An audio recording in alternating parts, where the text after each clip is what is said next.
yo voy a hablar un poco de aplicaciones de electrónica de potencia, sobre todo en lo que es aplicaciones Smart Grids y energías renovables, ¿no? Y qué implicaciones ha tenido.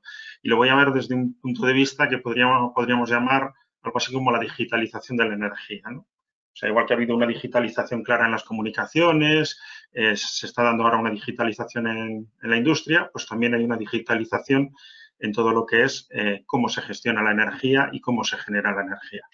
Entonces, bueno, a nivel de qué es lo que vamos a ver, pues nada, una pequeña introducción. Voy a hablar un poco de la distribución energética desde un punto de vista tradicional, que podríamos llamarlo, entre comillas, analógica. Hablar de la distribución energética distribuida, Smart Grid, que, pues bueno, sería esa digitalización de la energía. Y luego, bueno, hablaré, pues, energías renovables y electrónica de potencia, donde el punto de encuentro de estas tecnologías, y lo mismo para las Smart Grids, ¿no? Y luego hablaré de un pequeño resumen, ¿no? Bueno, pues, ¿qué decir? Pues, habitualmente, pues, tenemos un sistema energético tradicional, que es un sistema centralizado, como veremos, basado en grandes instalaciones, y formado sobre todo por grandes equipos electromecánicos, que sería un poco esa visión analógica de la energía que ha existido tradicionalmente. ¿Qué es lo que está ocurriendo en la actualidad? Que esta energía se está, digamos, digitalizando, ¿no? Para ello, ¿qué es lo que se está empezando? Pues se está hablando de energía distribuida, se está empezando a hablar de autoconsumo, están entrando las energías renovables y todo esto, pues, para poder dar este paso hacia la Smart Grid, pues evidentemente necesitamos digitalizarlo, y uno de los elementos clave de la digitalización va a ser la electrónica de potencia, que es uno de los elementos, digamos, que aparece de forma recurrente como un factor diferenciador. Bien, si vamos a un sistema tradicional de energía, pues teníamos una gran central generadora. Esta central generadora, pues, iba a las estaciones, bueno, elevadoras y de transporte, transportaba la energía y llegaba a una zona de distribución y llegaban a los clientes, ¿no? Esto es un poco la visión tradicional que ha habido a nivel de energía. Sí que existe un control, evidentemente, pero, bueno, más antes que ahora, pues existía un control bastante, vamos a decir, analógico, ¿no? O sea, que había una serie de personas que regulaban la energía de una manera bastante, digamos, simplificada, ¿no? Entonces, ¿qué podemos decir? Que ya a nivel de generación teníamos máquinas electromecánicas, es decir, generadores, como podemos ver estos en la foto. Los sistemas de regulación eran unos sistemas de regulación básicos y realmente, pues bueno, esto funcionaba porque teníamos un sistema centralizado y cuando había un problema basábamos, digamos, la resolución del problema en parte en desconexión para proteger los equipos, pero en parte también en la propia inercia mecánica de las máquinas, en que las máquinas generalmente estaban muy sobredimensionadas, entonces cuando había una avería, pues la máquina era capaz de asumir esa avería y seguir funcionando, ¿no? Cosa que, por ejemplo, pues ya veremos que esto cada vez es menos así, ¿no? Digamos que si nos fijamos cómo eran los sistemas de generación tradicionales, aquí tenemos 4 ejemplos, ¿no? Tenemos al final, por ejemplo, una generación térmica, pues bueno, teníamos el sistema de generación de vapor, una turbina, y luego al final teníamos un generador eléctrico que estaba conectado directamente a la red. No había ningún paso intermedio, se conectaba directamente el generador a la red. Esto se repite también en las centrales nucleares tradicionales, pues también al final teníamos un generador que se conectaba a la red, en las centrales hidroeléctricas igualmente, e incluso en los primeros eólicos también teníamos generadores eléctricos, que al final es una máquina electromecánica, unidas directamente a la red. Esto, pues, al final, para conseguir que, digamos, la red fuera robusta, ¿qué es lo que hacíamos? Pues sobredimensionábamos mucho estos generadores. Así, cuando había una falla en la red, ¿qué es lo que ocurría? Pues que la propia inercia de este generador y que estaba sobredimensionado eran capaces de soportar las eventualidades de los sistemas. De hecho, cuando empezamos a colocar los aerogeneradores, se empezaron a dar problemas. ¿Por qué? Porque un aerogenerador tiene una masa muy pequeña. No es lo mismo que los otros 3 casos, o sea, tanto la nuclear, la central térmica y la hidroeléctrica. Los generadores, estamos hablando de generadores de grandes dimensiones que tienen una masa en movimiento muy grande, entonces tiene una inercia muy grande. ¿Qué pasaba? Que los aerogeneradores tenían generadores pequeñitos y tenían muy poca inercia. Entonces, cuando había una avería cerca de los primeros aerogeneradores, se producían fallas que paraban parques eólicos enteros. Entonces, esto era, digamos, la red eléctrica, vamos a llamarla analógica que teníamos, ¿no? ¿Qué es lo que hemos ido viendo? Que, bueno, esto funcionaba, pero claro, digamos que nos obligaba a estar centralizados, a tener grandes máquinas para dar robustez al sistema, porque en cuanto metíamos máquinas pequeñas, como pasaba con el eólico, pues de repente empezaban los problemas y teníamos que solucionarlos de otra manera. Entonces, bueno, la distribución energética tradicional, ¿qué es lo que tiene? Pues evidentemente tiene una serie de ventajas e inconvenientes, ¿no? Estaba basada en un sistema de equilibrio, como podemos ver aquí en el gráfico, donde tenemos una generación eléctrica, tenemos una demanda eléctrica y nosotros teníamos que buscar, digamos, el equilibrio, el balance. La generación tenía que ser igual a la demanda. Y para proteger este punto de equilibrio, jugábamos con la inercia de las máquinas. O sea, teníamos un montón de máquinas que estaban girando, pensar en grandes masas mecánicas girando a alta velocidad, que cuando se producía un evento, digamos que la inercia de estas máquinas no las permitía acelerar o frenar de forma rápida, sino todo lo contrario. Esa inercia hacía que siguieran funcionando de forma bastante estable, ¿no? Y esa era un poco la base de la robustez y seguridad de la red analógica tradicional. Esto dicho de una manera un poco burda, ¿eh? Tampoco evidentemente tenían algunos sistemas de control, pero está claro que comparado con los nuevos sistemas de control y sobre todo con la fase de digitalización, no tiene nada que ver, no con lo que había. Si nos vamos a la distribución energética, digamos, bueno, en un sistema energético distribuido o Smart Grid, ¿cuál es el problema? Que de repente empezamos a tener un montón de pequeños generadores. Sobre todo si vamos a los sistemas de autoconsumo, cada uno puede tener sus paneles solares, cada uno puede tener su pequeño eólico.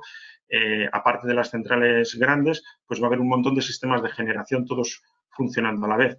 Entonces, todo esto hay que regularlo. Y todo esto necesitamos sistemas que nos permitan regular. Y para ello necesitamos una alta capacidad de digitalización. Por eso mismo, ¿no? O sea, al final toda esta parte de distribución lo que nos implica es que va a haber muchos puntos de consumo y muchos puntos de generación, no como antes, que prácticamente era unidireccional y monopolista, ¿no? O sea, teníamos grandes nodos de consumo y grandes nodos de generación. Entonces, para ello, si lo comparamos con los sistemas de digitalización, veremos que vamos a necesitar, igual que en la digitalización, 4 puntos principales. El primero, datos y espacio para datos. ¿Por qué? Porque si hasta ahora la importancia de los datos en un sistema de generación unidireccional era relativo, cuando tenemos un sistema Smart Grid necesitamos datos de todo, o sea, de cuánta energía estoy generando, cómo la estoy generando, si hay un problema en un sitio. Y esto cada vez es más importante, ¿no? Cuanto más distribuida está la energía, más datos necesito. Esto implica que necesito mucho espacio, o sea, muchos datos y mucho espacio para almacenarlos. Segundo punto importante, capacidad de computación. Mientras antes los sistemas de control eran, bueno, los primeros eran analógicos totalmente, o sea, se hacían con una pequeña electrónica, más adelante, o eran semimanuales, o sea, había ahí una persona controlando, luego fueron apareciendo pues PLCs, sistemas de computación.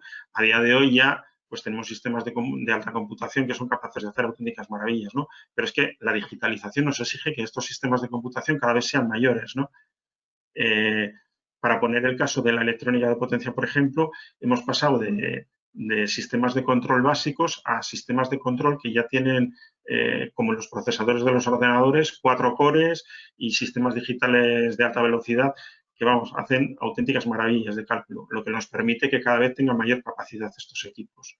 Luego, otro de los factores que es súper importante en esta fase de digitalización de la energía va a ser los sistemas de comunicación. O sea, como evidentemente tenemos un montón de datos que hemos captado, que hemos procesado, estos datos además hay que comunicarlos entre distintos puntos, entre distintos centros de control, entre distintos usuarios. Y esto va a hacer que tengamos una necesidad de comunicación grandísima y cada vez mayor, una mayor capacidad de transmisión de datos. Y el último punto que vamos a necesitar para distribuir la energía de forma eficiente y al final que haga que esto realmente sea un salto cualitativo y cuantitativo para el cliente es el acceso. O sea, antes al cliente le daba igual, bueno, le decían en la factura que consumía no sé cuánto y decía, viva, ya está, me lo creo. Pero con todo el tema este que hubo de los contadores eléctricos, o sea, de los contadores energéticos y tal, cada vez el cliente quiere estar más informado. porque al igual que tiene control sobre cuántos datos he gastado en el teléfono móvil, ahora quiere saber cuánta luz he gastado. Y lo quiero saber día a día, porque yo sé que la compañía tiene ese dato. Entonces, el acceso va a ser otra de las claves de la digitalización de la energía. Quiero saber cuánto genero, cuánto gasto, cómo hago uso de mi energía. Todo este tipo de cosas cada vez van a ser más demandados y van a ser más exigibles. Por lo tanto, dentro de esta fase de digitalización de la energía va a ser necesario. Tengamos en cuenta que si hacemos una comparativa con la telefonía móvil, por decirlo así, digamos que si, bueno, los que tenemos ya memoria de hace muchos años, pues hemos visto el teléfono, aquel que tenía la ruleta en casa y para llamar. Luego pasamos al teléfono móvil, que había redes analógicas al principio, que era como una radio, vamos a decir. Luego pasamos a las líneas digitales. Hemos visto el 1G, 2G, 3G, 4G y estamos ya en el 5G, ¿no? Y hemos visto ganadores y perdedores dentro de estos mercados, ¿no? O sea, mientras al principio el único servidor que teníamos era Telefónica, que era un monopolio, luego vimos los teléfonos móviles de Siemens y Sony Ericsson, que algunos nos acordamos, después apareció Nokia y BlackBerry, por decir algo así, y ahora estamos en el dominio de Samsung y Apple, por decir así, y de Google y Android, ¿no? Pues la energía eléctrica, queramos que no, vamos a pasar por fases similares.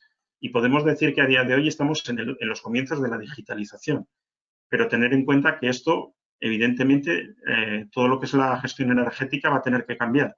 Y descubrir quién es el Google, el Amazon, el Apple de la digitalización de la energía, pues evidentemente el que sea capaz de descubrir cuáles son las necesidades del cliente y llegar a ese nivel, pues ganará mucho.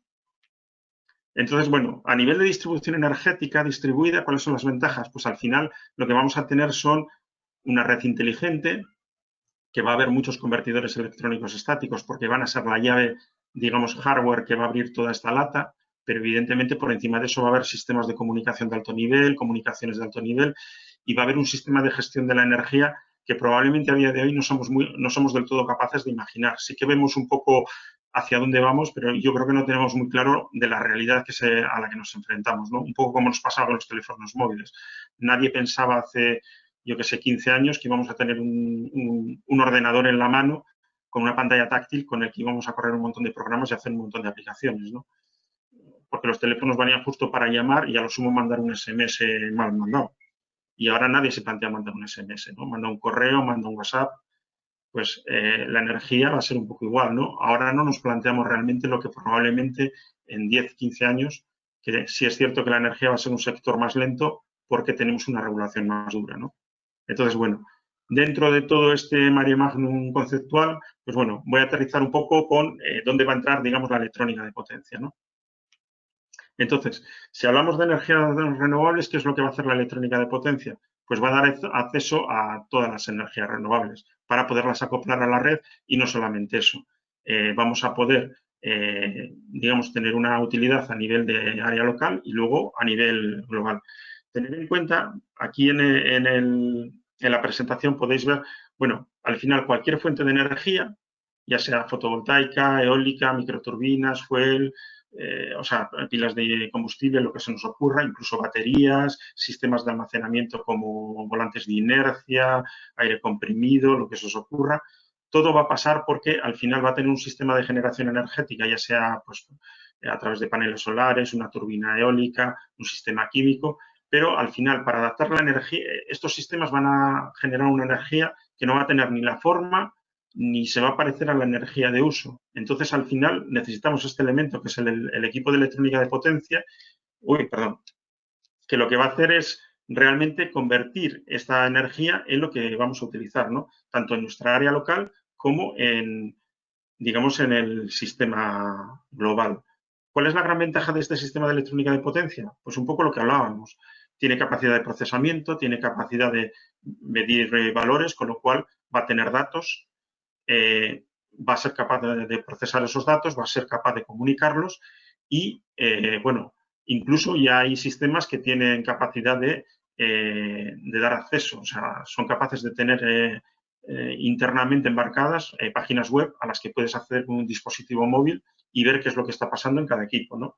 Entonces, evidentemente, en ese sentido, tecnológicamente van a ser una de las patas que van a hacer que esta digitalización llegue. Y a nivel de energías renovables van a ser necesarios. Aquí tenemos un par de ejemplos, ¿no? Tenemos, por ejemplo, el módulo solar fotovoltaico, en todo momento necesita un inversor. El inversor cada vez más va a ser más inteligente y nos va a dar, pues eso, capacidad no solo de convertir la energía como tal, sino saber cuánta energía convierte, incluso cambiar el punto de trabajo, no solamente dar la máxima energía, sino que si la red me pide que no la dé al máximo, poder limitar para ajustar la energía de la red. O, en caso de que haya almacenamiento, pues proporcionar energía al almacenamiento. A nivel eólico, igual, también vamos a tener convertidores que nos van a dar flexibilidad y cuando puedan, pues podrán almacenar o podrán hacer otra serie de cosas. Incluso, pues todo el tema de compensación de calidad de energía también se podrá hacer a través de convertidores. Eso ya iremos viendo. Luego, a nivel de Smart Grids, ¿dónde va a estar la clave de la electrónica de potencia? En el almacenamiento. Y cuando hablamos del almacenamiento, la mayoría de la gente solamente piensa en almacenamiento como cuando me sobra energía, almaceno energía y cuando me hace falta, la saco. Pero si nos fijamos en la tabla que vemos aquí, existen muchos más usos, ¿no? Pueden servir para dar estabilidad a la transmisión, incluso con las líneas actuales poder transmitir mucha más energía porque absorbemos los picos de generación y consumo. Podemos ayudar pues a corregir factores de potencia, mejorar la calidad de la electricidad cuando estamos hablando de almacenamientos de baja potencia y poca energía, pero evidentemente podemos llegar ya al límite, ¿no? O sea, si queremos almacenar grandes cantidades de energía, pues un poco lo que más se conoce, ¿no? Gran almacenamiento de energía cuando estamos generando muchísimo porque tenemos muchas renovables y luego cuando deja de haber renovables podemos tirar de esta energía que hemos almacenado. Pero va a ser una de las claves de la electrónica de potencia, ¿no? La capacidad de almacenamiento, porque al final es un equipo de electrónica de potencia el que da la llave del almacenamiento.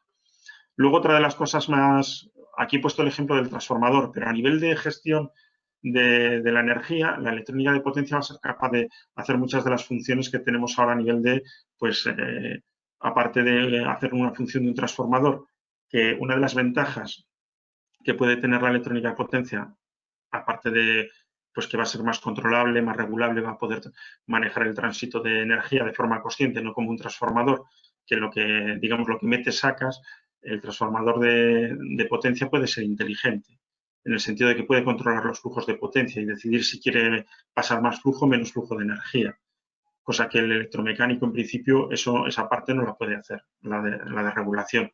Pero aparte de eso, las tecnologías de la electrónica de potencia son capaces de reducir el material que utilizamos para crear un transformador. O sea, pueden ser mucho más pequeños y realmente el uso de recursos materiales va a ser mucho menor. Incluso pueden subir el rendimiento respecto al rendimiento actual en transformadores, lo cual puede ser una gran ventaja. Aparte de que, volvemos a lo de antes, ¿no? A nivel de digitalización, un transformador inteligente tiene esa inteligencia, ¿no? Es capaz de medir, procesar y toda esa inteligencia luego la puede revertir hacia una red de comunicaciones o de gestión energética dentro de un sistema distribuido.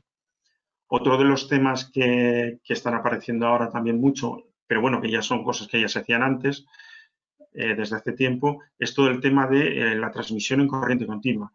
En este mapa que vemos de Europa, todas estas líneas que veis son sistemas de transmisión a través de corriente continua que se hacen a través de grandes convertidores electrónicos. Pues todo esto cada vez es más, o sea, se hace más porque es más necesario, ¿no? Transmitir energía de un lugar a otro. Y es más, pues bueno, al final es la electrónica de potencia la que nos da la posibilidad de hacer esto y luego de controlar esos flujos de energía de una manera más eficiente. Incluso si hasta hace poco solamente se hablaba para grandes sistemas de grandes transmisiones como las que vemos aquí, ahora cada vez más, como se puede ver en este pequeño esquema, se está hablando incluso a nivel de generación de pequeños, por ejemplo, un parque solar, hacer toda la transmisión en corriente continua. Incluso en los parques eólicos offshore también se está hablando de la posibilidad de que igual es más interesante trabajar en corriente continua que en corriente alterna, lo cual pues al final también deriva en convertidores electrónicos. Como resumen, que yo creo que ya estoy más o menos ajustado al tiempo, ¿qué deciros? Pues bueno, en un sistema de generación de energía, tanto distribuida como, digamos, casi tradicional, podremos decir que la electrónica de potencia es clave, en el sentido de que tanto si tenemos aerogeneradores, yo que sé, pilas de combustible, paneles solares, turbinas eólicas, siempre va a haber un intermediario que va a ser la electrónica de potencia, y además es el que nos va a permitir regular la energía de forma eficiente y llegar a un nivel superior de digitalización dentro de nuestra red de suministro, lo cual, pues yo pienso que va a ser una gran ventaja tecnológica para estas redes eléctricas cuando se genere esto. Aplicaciones, pues en este gráfico podéis ver, ¿no? O sea, hay de todo, desde cargas, generación con pilas de combustible, paneles solares, eólica, incluso la conexión del vehículo eléctrico se va a hacer a través de electrónica de potencia y luego incluso grandes generaciones. Incluso luego ya, pues eso, la respuesta de demanda, almacenamiento de energía, todo esto se va a poder gestionar a través de electrónica de potencia. Y como último dato, pues bueno, al final, decir que la electrónica de potencia nos permite aprovechar mejor las energías renovables, nos aporta flexibilidad, controlabilidad, nos facilita la gestión del flujo de energía, nos permite gestionar el almacenamiento de energía y sus diferentes usos, o sea, no solamente almacenar energía cuando nos sobra, sino nos ayuda a optimizar la transmisión de energía a través de estocaje, digamos, en el punto de generación y en el de consumo, y otra serie de usos. También nos ayuda a mejorar la seguridad y la calidad de la energía. ¿Por qué? Pues porque como tenemos sistemas de medida continuos en puntos de generación, en puntos de consumo y en otros puntos, cuanto más está extendida esta tecnología, digamos que somos capaces de ver más puntos en la red donde puede haber problemas. Y cuando hay problemas, estos sistemas son lo suficientemente inteligentes para detectarlos y transmitirlos a un órgano de control y que éste pueda tomar medidas de forma local o de forma más global en función de los problemas que encuentre, ¿no? Dentro de un sistema de generación distribuida, lo cual nos va a ayudar a todo el tema de control, gestión, incluso de mantenimiento de forma inteligente.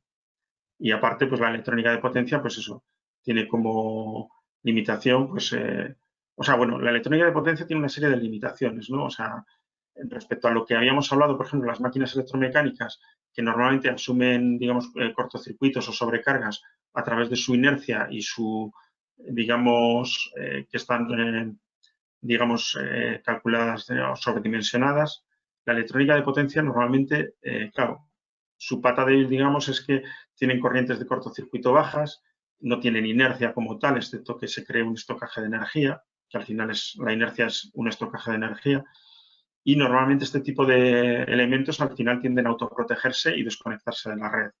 Entonces, esto normalmente, desde una visión actual, se plantea como un problema. La realidad es que yo, desde mi punto de vista, la electrónica de potencia dentro de la red nos aporta un nuevo paradigma en cuanto a protecciones, control, incluso de cómo poder distribuir la energía. Y al final es un poco lo que comentaba, ¿no? O sea, igual que en la telefonía móvil ha habido una evolución exponencial, en la energía al final habrá una evolución en la que estos hándicaps que se ven hoy en la electrónica de potencia serán oportunidades para buscar soluciones, digamos, inteligentes y que realmente le interesen al cliente y serán las que dan la ventaja. De hecho, pues bueno, aquí como punto final os quiero mostrar una aplicación que se ha hecho con, bueno, no solo electrónica de potencia, sino energía distribuida. A ver si aparece esto. Para que veáis, o sea, hasta dónde podemos llegar, ¿no? A ver si se ve. Espero que la podáis ver. En este caso es un sistema de, digamos, de energía distribuida en paralelo a la red tradicional, por decirlo así. Está en inglés, eso sí. Are the most sustainable solutions to produce clean energy wherever it is needed. The best way to use personal solar power intelligently is Sonnenbattery. Photovoltaic homes can store their self-generated energy in the Sonnenbattery. Intelligent software ensures that the stored energy is used to the greatest effect. The Sonnen community goes one step further. For the first time, it connects homes that independently produce energy into the first decentralized energy community. All members of the Sonnen community are virtually and intelligently connected. Should the power requirements of a community member surpass personal reserves, then other members with an energy surplus help out. Since community members share surplus energy online with each other, it creates true autonomy. Members who offer their surplus energy to the Zonin community achieve better prices than selling anonymously to energy companies who require profit margins. When obtaining energy from each other, members save themselves the profit margins of the energy companies. Community members who offer their Sonnenbatterie as an energy provider to the public energy network use the stored energy free of charge. Thus, the community offers new ways of using the Sonnenbatterie, making an important contribution to lessening the load on the power grid. Zonin community is open to everyone, even those who cannot produce their own energy, but are looking for a better price for locally produced clean energy. The Zonin community offers all its members intelligent clean energy at a competitive price and provides a real alternative to conventional energy companies. Zonin, energy is yours. Bueno, esto que hemos visto ahora es un ejemplo de, podríamos llamar, digitalización de la energía. De hecho, esto, vamos, podríamos decir que es una red social de la energía, algo así como el Facebook de la energía. Esto es una aplicación que han hecho en Alemania, esta empresa, también porque la legislación se lo permite, claro. Que en España no tengo yo muy claro que pudiéramos hacer algo así.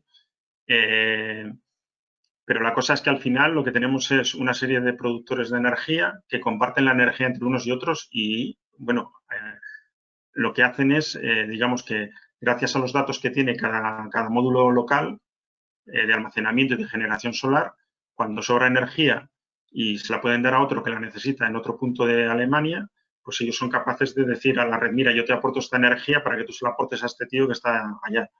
Entonces, bueno, realmente es digitalización pura de la energía, ¿no? O sea, y además que al final es energía compartida y energía distribuida. Que me parece un ejemplo muy bueno de lo que, vamos, un poco del futuro que nos espera, ¿no? Sobre todo cuando empiece todo realmente el autoconsumo y todos los sistemas de generación a florecer un poco, realmente veremos, o yo entiendo que iremos a ver cosas como esta, ¿no? Que serán el Amazon, pues eso, el Facebook, el Android, el Google de la energía, ¿no? Y yo creo que ahí es donde están realmente las oportunidades, ¿no? Todos los sistemas de digitalización, todas estas tecnologías de ya sea electrónica de potencia, comunicaciones, procesamiento, que nos van a permitir trabajar con la energía a un nivel que hasta día de hoy yo creo que ni siquiera nos llegamos a imaginar. Y bueno, con esto, pues, mi presentación quedaría ya lista, en principio. Ya, si hay alguna duda, preguntas que queréis hacerme, pues aquí estoy.